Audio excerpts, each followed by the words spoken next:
Hello and welcome to Byju's IAS. Let's take up the analysis of today's The Hindu newspaper. First, let's begin by looking at a few important main topics from today's newspaper. The first article is from page number 13 and it deals with the China-Pakistan Economic Corridor project. So first, let's understand what is the CPEC project. See, the CPEC project is an ongoing economic corridor that is being built between China and Pakistan, and it is seen as one of the integral components of China's ambitious One Belt One Road initiative, or also known as the Belt and Road Initiative. This ambitious connectivity project and economic corridor that is funded by China seeks to connect the Xinjiang province of China with the strategic port of Gwadar and even Karachi in Pakistan. This project was initially proposed back in 2013 and the construction of the project began nearly 5 years ago, and today it has become partially operational. This ambitious project of China and Pakistan involves the construction of a series of modern transport networks including highways, railway networks and development and expansion of strategic ports, along with the establishment of industrial corridors, special economic zones and several power plants along the entire stretch of this corridor. Through this economic corridor, China plans to bypass its strategic weakness over the Strait of Malacca because the Strait of Malacca near Singapore happens to be a choke point for China. Because the narrow opening of Strait of Malacca near Singapore is very vulnerable to a possible blockade, maybe a naval blockade in case of hostilities, and hence China is extremely concerned about its strategic weakness over the Strait of Malacca, because a large part of China's trade, that is its imports and exports, they pass through the Strait of Malacca, and also a majority of its oil shipments that come from the Middle East also happens to pass through the Strait of Malacca. And just like India, even China is heavily dependent on oil imports from the West Asian countries, and currently these oil shipments from the Gulf reaches China by passing through Strait of Malacca. So in order to bypass its weakness and dependency on the Strait of Malacca, China has envisioned the CPEC corridor as an alternative route that will help China connect directly with the Arabian Sea and then with the Persian Gulf. But however, the alignment at the root of this project has been highly controversial and it has been strongly opposed by India. Because as you can see in this map, the route alignment of CPEC corridor passes through Pakistan-occupied Kashmir, including several areas of Gilgit-Baltistan, and some of these projects also stretches to the Shaksgam Valley, which Pakistan has illegally ceded to China through a 1963 agreement.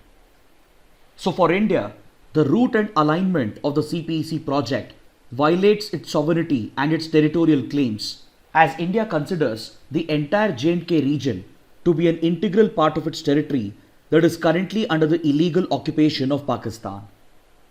So since the CPEC project violates India's sovereignty and territorial claims, India has not only opposed the CPEC corridor, but it has also boycotted the Belt and Road Initiative despite having been invited by China. So this column on page number 13 evaluates the progress of this project and as well as its limitations, and it analyzes how this project has deepened the ties between China and Pakistan.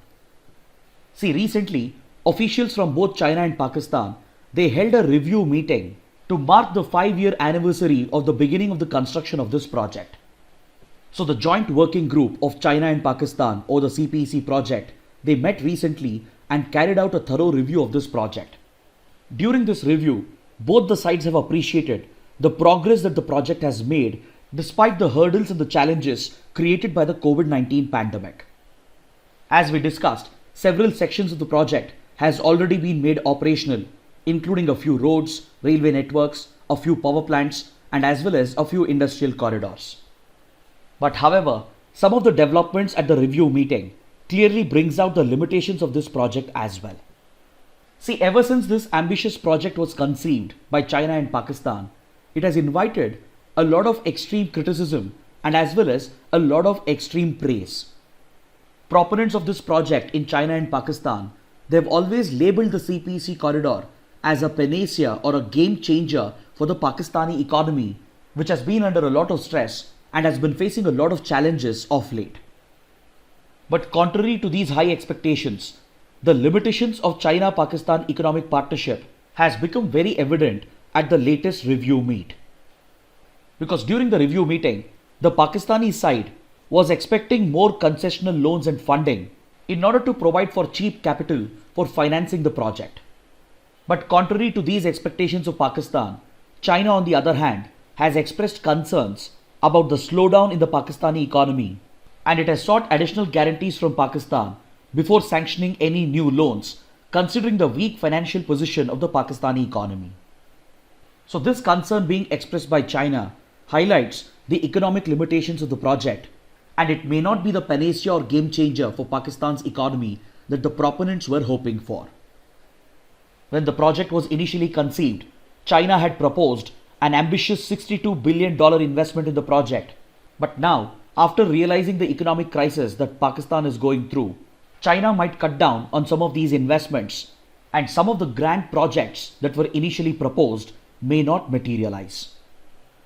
A careful evaluation of the ongoing project shows that some of the ambitious initiatives have actually been scaled down, and currently China has restricted its focus only to the strategic Gwadar port, to the establishment of a free trade zone, to the creation of energy, transport and industrial corridors. And apart from these four focus areas, China might cut down investments in the other projects. Then on the other hand, the opponents of this project, particularly Western strategic experts, they were referring to the CPEC corridor as a part of China's debt trap diplomacy. See, China is often accused by Western governments and by Western media of pursuing a predatory investment strategy in weaker countries that they refer to as debt trap diplomacy of China.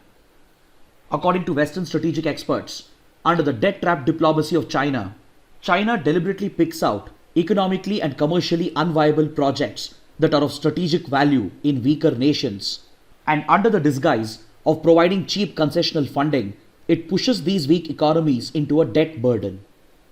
Eventually, these small countries who are not able to repay the loans, they end up surrendering these strategic projects to Chinese companies on long-term lease. Such examples have been seen in Sri Lanka with regard to the Hambantota port project. Similar instances can also be found in Maldives and several other East African countries as well.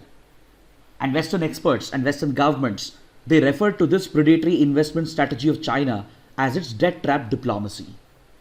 But however, available evidence on the CPEC project shows that this project has not turned into a debt trap or a debt burden for Pakistan, and the proposed scaling down of some of the projects and the shrinkage in the overall ambitions of the project actually helps the weak Pakistani economy, and it reduces the debt burden on the country. So the author observes that the CPEC project is neither a panacea or game changer for the Pakistani economy, nor is it a debt trap as predicted by the opponents. But however, one thing is very clear, that despite these limitations of the project, the CPEC corridor has ended up deepening the China-Pakistan relationship.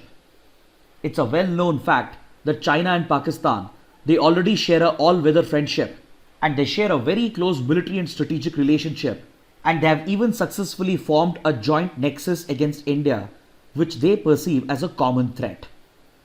So this deepening of the China-Pakistan relationship that has been enabled by the CPEC project and the massive investments that China has been making under the project in territory that has been claimed by India ends up making China an indirect stakeholder in the Kashmir dispute, which India has always seen as a bilateral dispute with Pakistan alone. This is one of the reasons why China has been taking a stand against India of late, against India's decisions related to Jammu and Kashmir.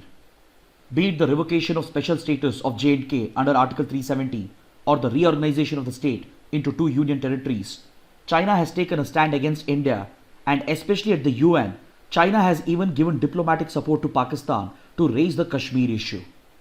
So this deepening of the China-Pakistan nexus as a result of the CPEC project definitely represents a strategic threat to India and its interests with regard to the Kashmir dispute.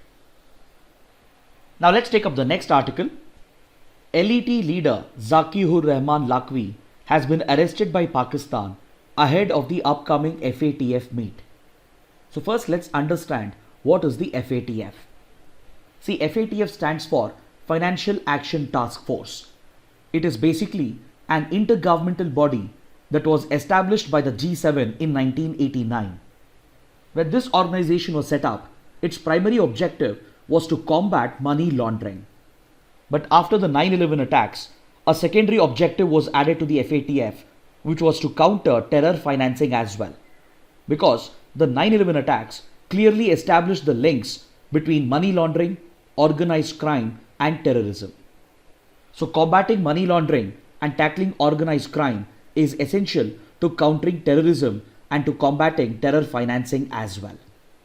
So, as a part of this mandate, the FATF comes out with a set of global standards and regulations that countries around the world are obligated to implement through their national laws. For example, India has abided by the FATF standards by introducing the Prevention of Money Laundering Act and by repeatedly amending the PMLA and as well as the Unlawful Activities Prevention Act in order to stay up to date with the new standards that are prescribed by the FATF. India's Prevention of Money Laundering Act helps in tackling money laundering, and few provisions have been introduced in the Unlawful Activities Prevention Act, which is India's primary law against terrorism, to deal with terror financing as well.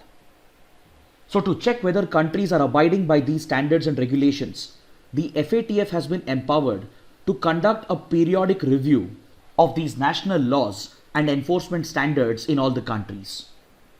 During this periodic review, if the FATF comes across any lapses and if it finds that the concerned government is not interested in combating money laundering and terror financing, then it can take action against these countries. Such action can be initiated against them by placing the countries on either its black list or the grey list. Placing a country on its grey list is the first action that the FATF would take in case of repeated failure of a country to address these lapses that have been identified by the FATF.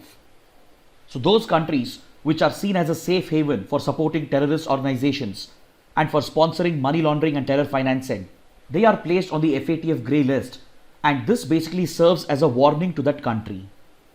It places that country on notice, and the FATF also issues an action plan that the country has to implement within a prescribed deadline.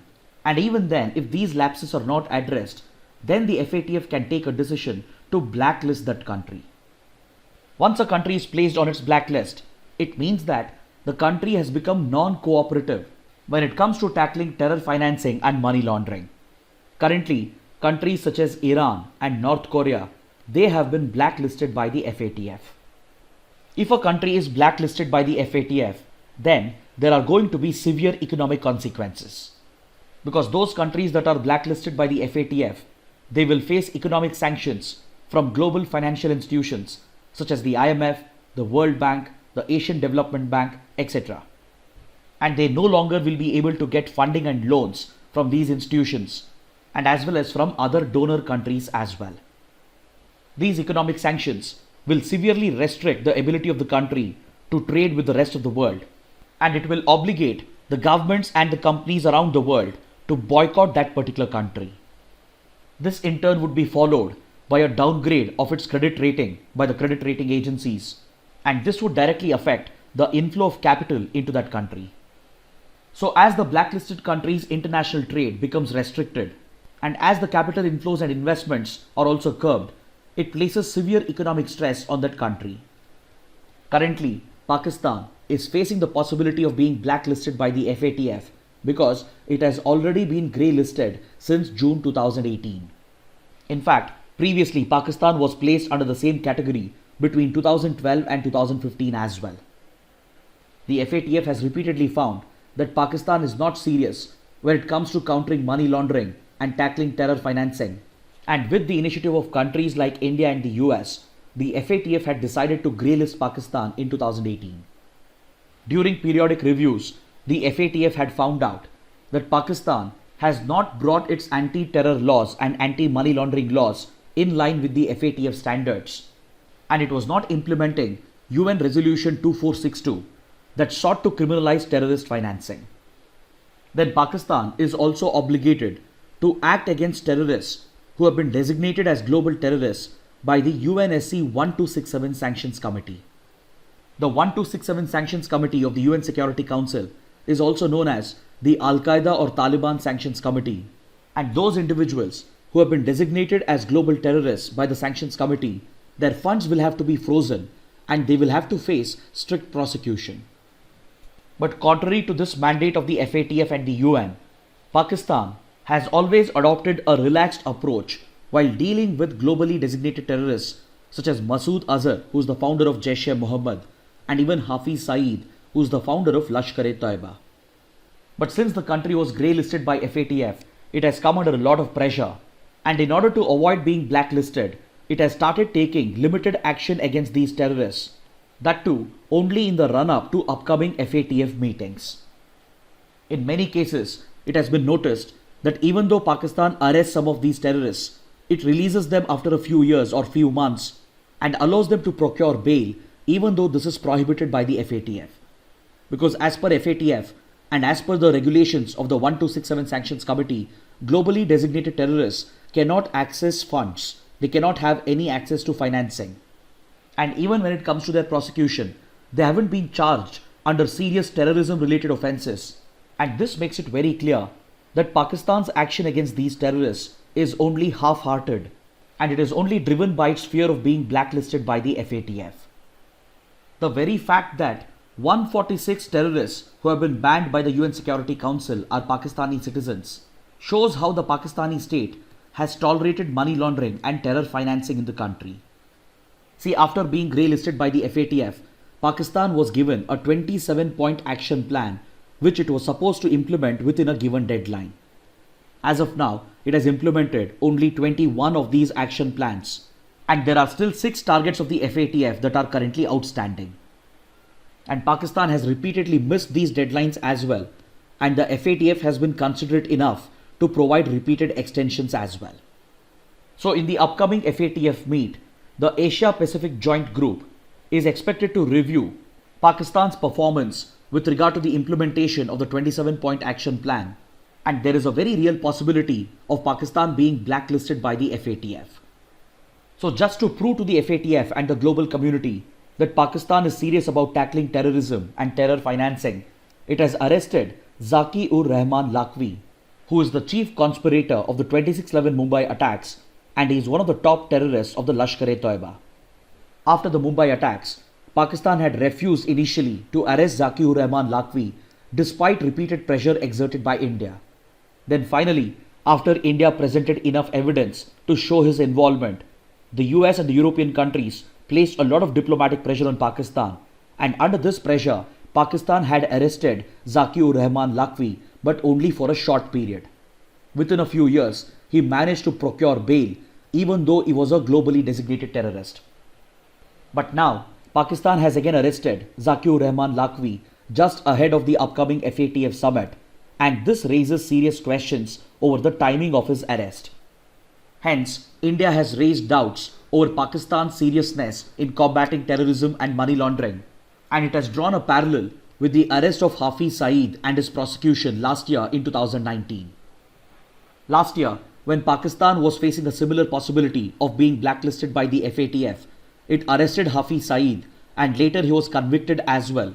And this repeating pattern with regard to Zaki-ur-Rahman Lakvi makes it very clear that Pakistan is only making half-hearted attempts towards tackling terrorism. Now let's take up an article from page number 11 that deals with flooding in coastal cities. See, coastal cities are vulnerable to 2 types of flooding. One is the flooding caused by heavy rainfall in the interior parts of the city. And 2 is the flooding caused by tidal surge or coastal surge events along the coastline of the city. Both types of flooding causes massive inundation of the coastal cities, and it ends up turning into a disaster. Recently, the C40 grouping brought out a report related to flooding in coastal cities.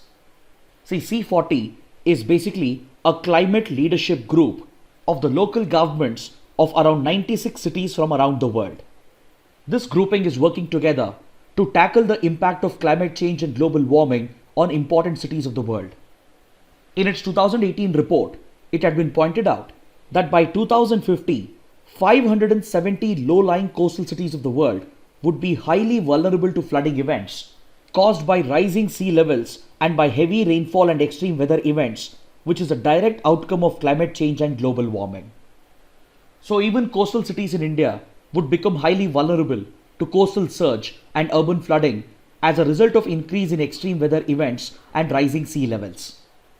So in order to deal with this threat and to provide for better disaster management in India's coastal areas, IIT Bombay has come out with a new metric or a new measure to identify the vulnerability and the hazard of India's coastal areas for such coastal flooding events, which is a direct outcome of climate change and global warming. The researchers at IIT Bombay have labeled this new metric or new measure as the Tide Rainfall Flood Quotient. This index has been developed by relying upon past rainfall data, tidal data, and the topography of few select Indian cities. And this new metric is expected to help the disaster management authorities in long-term planning by identifying the severe hazard-prone areas. In their initial study, the researchers at IIT Bombay took up 3 coastal areas in India, including Mumbai, Chennai, and the Jagatsinghpur district of Odisha. During the study of these coastal areas, the researchers have applied the new metric or the new measure in order to identify the most hazard-prone areas in these regions. Such identification and classification of the hazard areas would be a big boon for disaster management because it will help the concerned authorities in long-term planning as a part of the preparedness step in the disaster management cycle in order to prevent and mitigate the disaster. Based on the identification of these hazard zones, suitable measures can be taken up in order to prevent the impact of tidal floods and floods caused by heavy rainfall in the coastal areas. For preventing and mitigating the impact of tidal surge or coastal surge, coastal defense structures can be erected, such as the building of closure dams, the setup of tide breakers, and as well as the installation of storm surge barriers. Then with regard to early warning and forecasting, the tide and surge forecasting systems, they will have to incorporate state-of-the-art oceanic circulation models in order to accurately predict the occurrence of coastal surge events. Then for dealing with urban flooding caused by heavy rainfall in the coastal cities, several structural measures can also be employed, such as the building of rainwater storage structures, the rejuvenation of lakes, and the building of detention basins in order to absorb the surplus water. So this new metric that has been developed by IIT Bombay will help in identifying the vulnerability of India's coastal areas and as well as in the classification of the hazard zones. And based on this identification, suitable measures can be taken with regard to long-term planning for disaster management. IIT Bombay is planning to apply this metric for 76 coastal districts of India in order to make them resilient against these flooding events. Now let's take up a few articles that provide us with important updates on topics that we have repeatedly covered in previous sessions. The first article is related to the vaccination dry run that was conducted yesterday by the government. See, India is all set to roll out its COVID-19 vaccines because recently the Subject Expert Committee of the Drugs Controller General of India has recommended the approval of 2 COVID-19 vaccines to the government. It has recommended the approval for Covishield vaccine developed by Oxford University along with AstraZeneca that would be mass produced by the Serum Institute of India in Pune. It has also recommended the approval for Covaxin developed by Bharat Biotech based out of Hyderabad. So based on this recommendation of the Subject Expert Committee of the Drug Controller General of India, the Government of India is likely to approve these vaccines and roll out its distribution very soon in order to contain the spread of the pandemic. Since this vaccination program is going to be a massive exercise that will have to cover millions of people, it is very essential to test out the preparedness of the government machinery and evaluate the state of available logistics and understand the logistical challenges that might come up in the distribution and the administration of the vaccine. So for this purpose, the central government along with the state governments and the district authorities carried out a vaccination dry run yesterday in the country, and mock vaccines were administered at 286 session sites spread across 125 districts in the country. The Ministry of Health and Family Welfare has announced that in the initial phase, the vaccine would be available free of cost. And in this first phase, the focus is entirely on the frontline workers, especially healthcare workers. And it is also expected to cover security forces, government officials, and sanitation workers. The government estimates that this number would be around 3 crore people, and this would be followed by the administration of vaccine to the priority groups such as people above the age of 50 years and those suffering from comorbid conditions. And these numbers have been estimated to be around 27 crore people. So in the next 5 to 6 months, the government has laid out an ambitious plan to vaccinate around 30 crore people in the country. And to enable this massive vaccination program, the government is relying upon its existing immunization infrastructure, and it is also planning to make use of the election machinery. The central government has already worked with the states and the district level authorities to set up the required cold chain logistics for ensuring the safe storage of the vaccines.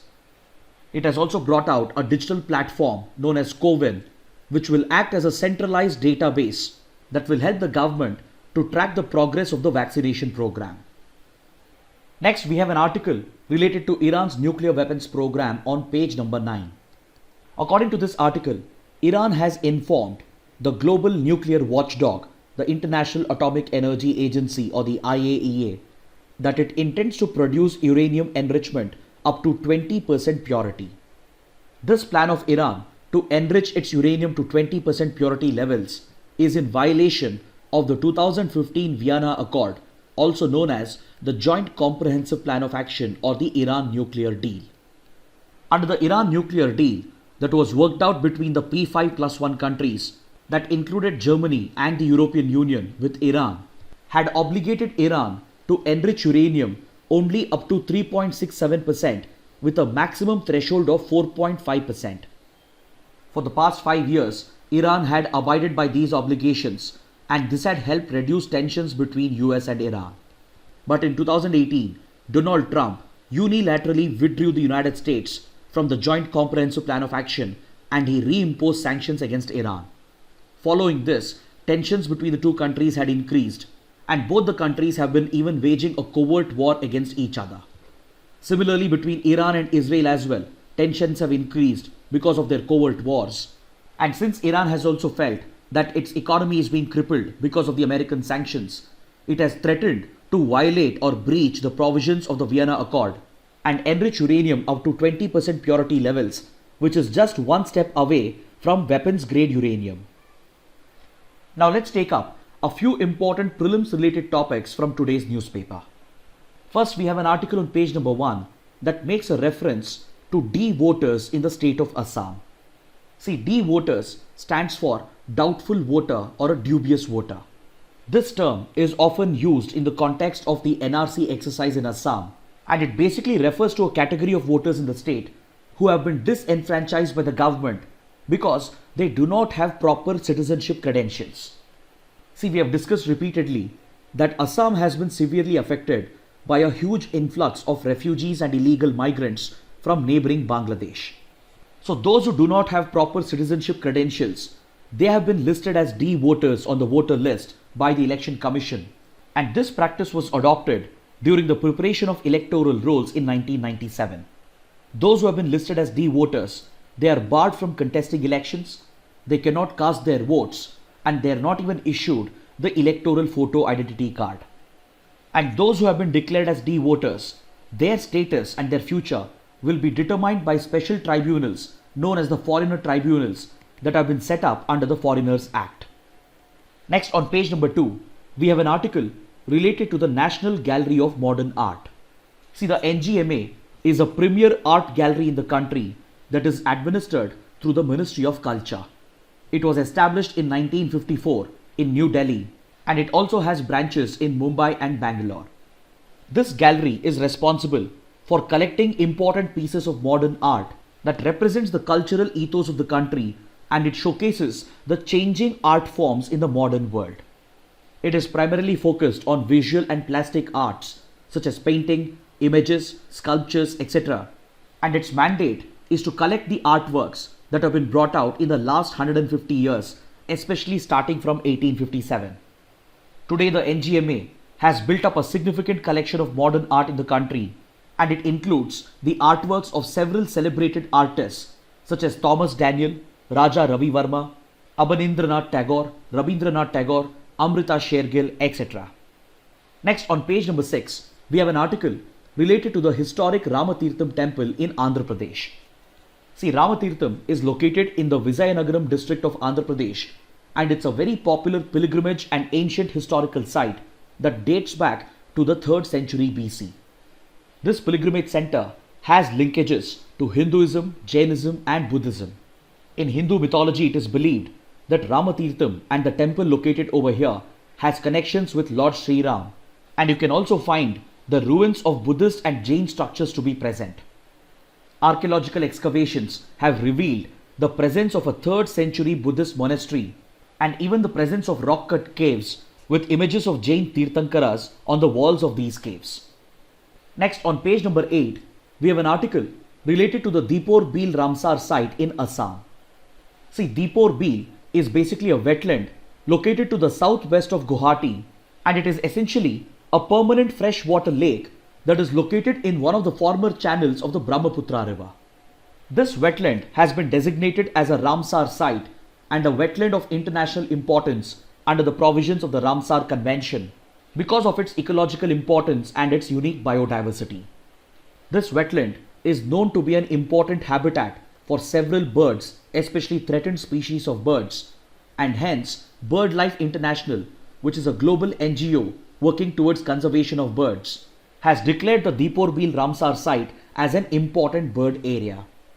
Apart from important aquatic birds, Deepor Beel wetland also has a number of threatened species such as wild Asian elephants, leopard, jungle cat, and even the protected barking deer, Chinese porcupine, the sambar deer, etc. Now finally, let's take up a couple of mains practice questions. The first question, the CPEC project, despite its limitations, is seen to be bolstering ties between China and Pakistan. Analyze the statement by keeping in mind India's reservations about the project. The second question, examine the role of FATF and the impact of its actions against Pakistan. Is Pakistan being honest in fulfilling its FATF obligations? Kindly write an answer to these questions and post your answers in the comment section below. This concludes our discussion for the day. Thanks for watching.